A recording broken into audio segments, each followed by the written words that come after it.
It's gonna need a little bit longer. Yeah, we'll give it a little longer.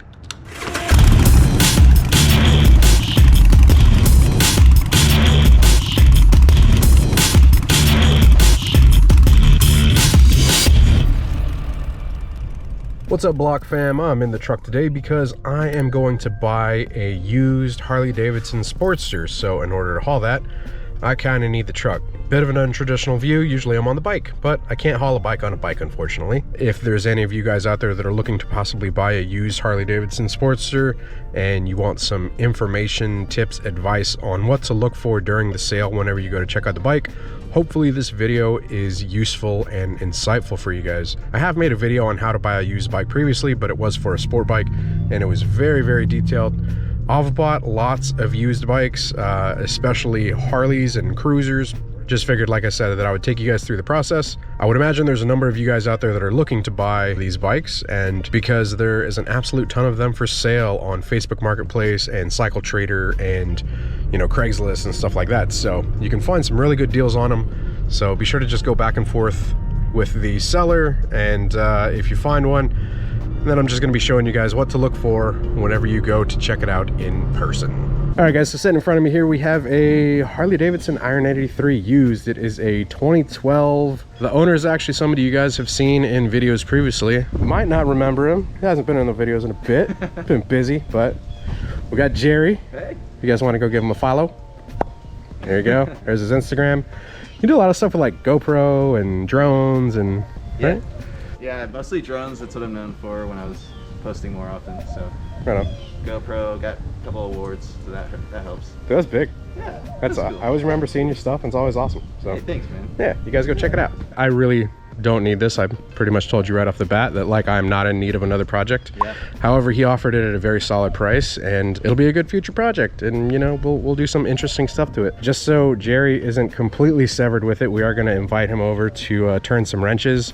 Yeah. And I was thinking about naming it the Jerry Rig, because what we're going to do to it is going to be going in a very interesting direction. So you guys let me know what you think down in the comments below, if we should name it that, you know, paying homage to the original owner. Yeah. So yeah, whenever you guys are going to buy a used bike, I mean, the first thing to do is to talk with the owner, get as much information as you can. One of the first things I always ask is, why are you getting rid of it? Well, because I haven't been riding it for probably a year now, and the current situation with the house and the stuff we're doing to the house and just life and travel, surfing, mountain biking, Yeah. just, I guess I haven't been spending enough time with the bike, to be honest. I don't know. So I figured it should go somewhere and get something happening to it instead of nothing. Setting. Yep.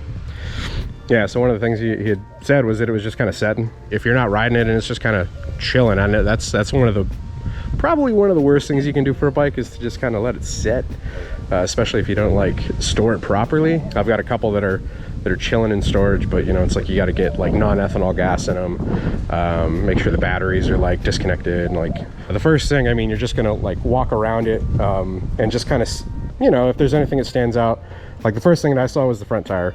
It is, I mean, that's dangerous.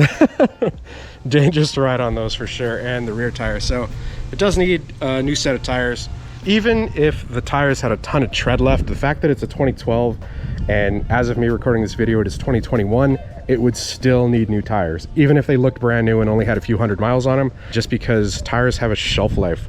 After a while they start to get dry rot, and you don't want them to blow out, you know, whenever you're riding. Needs new tires first, right off the bat. The next thing I usually look for is rust.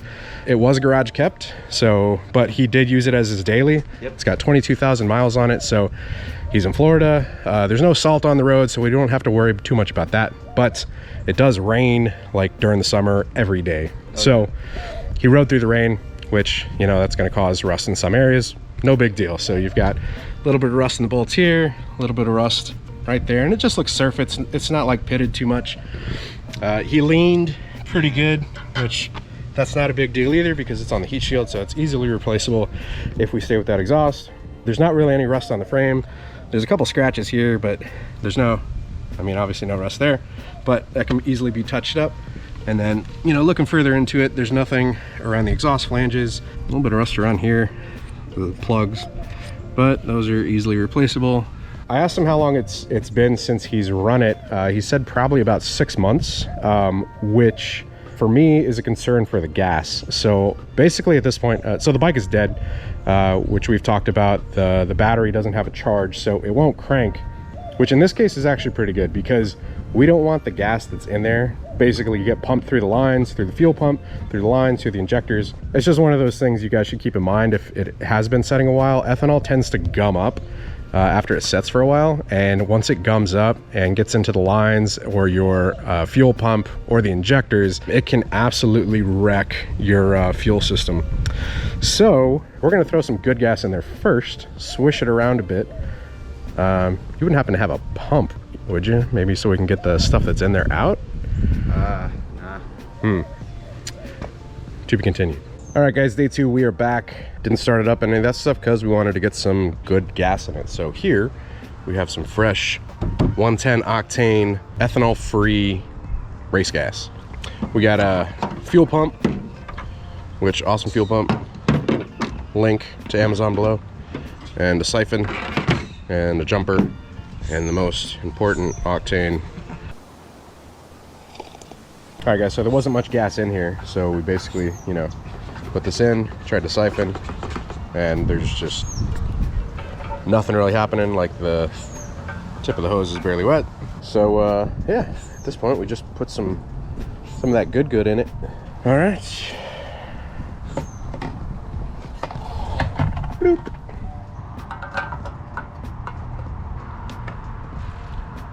Did you look at that? Just look at it. Isn't it great? Yeah. All right, race gas is in. Do a little shaky shake.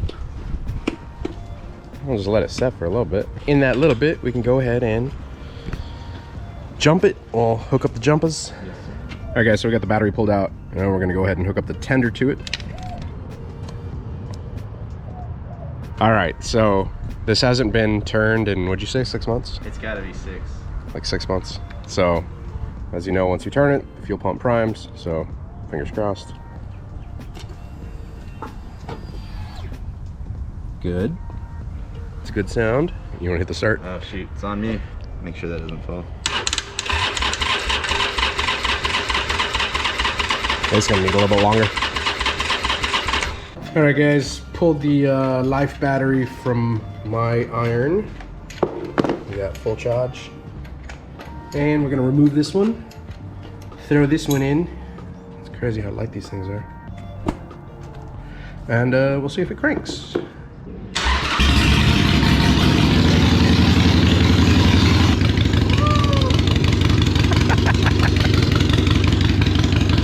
All right, so at this point you want to check electronics. So running,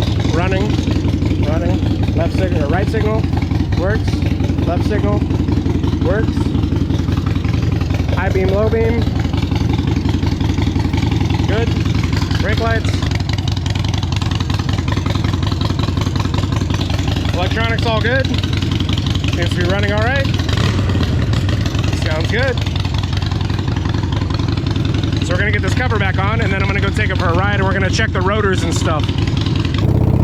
All right, guys, so in this part, what we're looking for is that it shifts through all the gears correctly. So that was first, this is second, this is third, fourth, and fifth. One thing I am noticing is the throttle is crazy tight, like it takes a lot to pull back on it. So that's an easy adjustment, but it shifts through all the gears just fine. We want to kind of get it up to speed, and then want to make sure that it doesn't have any shake.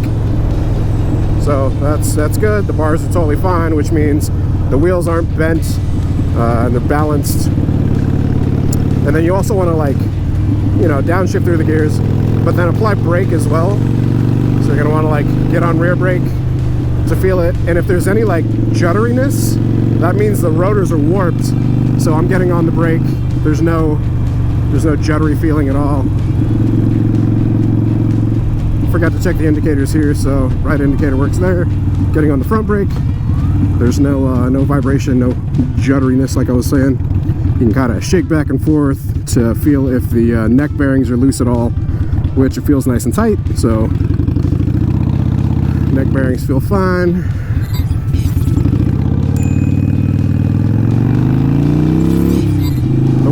wheels do feel a little low on PSI, but that's no big deal.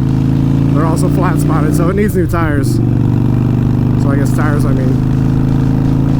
But yeah, otherwise she runs good. Shifts through all the gears, feels fine. Braking feels fine. Left indicator works, neutral light works. High beam, low beam, horn works. Yeah, she checks out. Tires are so low. It feels so weird. Yeah, he's saying the tires are so low. Basically, at this point in the sale, after you've confirmed that everything is good, this was very untraditional in getting it to basically get back up and running, as it had been setting for so long. You guys might come across that, where, you know, somebody might have left the bike just setting for a while. And so the things that we basically tackled right off the bat: new gas, made sure the old gas was out of it. We put some fresh gas in it. You don't have to put 110 octane race gas. You can put just normal like 93 octane from the pump, as long as it's fresh gas. And then make sure that the old stuff is removed. Check the plugs, make sure the plugs are good. You want to make sure you're hearing compression. You want to make sure you're hearing the fuel pump. Other than that, it just kind of took a little bit of cranks to kind of work the old stuff out and burn it up, I assume. Luckily for us, cranked up, sounds good, runs great. The tires are a little low, so it feels a little weird in the turns, but that's an easy fix, especially, like I said, since it needs new tires. There's no major rust on it. There is some surface stuff. The oil is a little full, I will say that. So, but that's an easy fix because we're going to drain it anyways. But it does look like newer oil. It's not like really black. It still has a little bit of like translucence to it, so that's good. All the electronics are good. There's no warping on the rotors. In braking, there's no like shuddery feeling to it. Accelerates well, shifts through all the gears, downshifts through all the gears. All the indicators work. So I mean, the bike checks out. So at this point, for a normal sale, if you're not dealing with your friend, this is where you would basically start to barter. If I wanted to talk Jerry down, I probably could, but I'm not going to, because he's offering me an incredibly fair price. If you want to ask a little bit less, look up the market value and then just give what you think is fair based on whatever other bikes you see that are out there on like listings for you know, Facebook or Cycle Trader or whatever it may be. If you think they're offering or asking too much, you can walk away from the deal. If I were buying this from somebody that I didn't know, I would start pointing out stuff that is going to cost me money. I would say like the tires, I mean, that's a couple $100 right there. The fact that we had to do, I mean, the battery, that's another thing, especially for the battery that we replaced it with.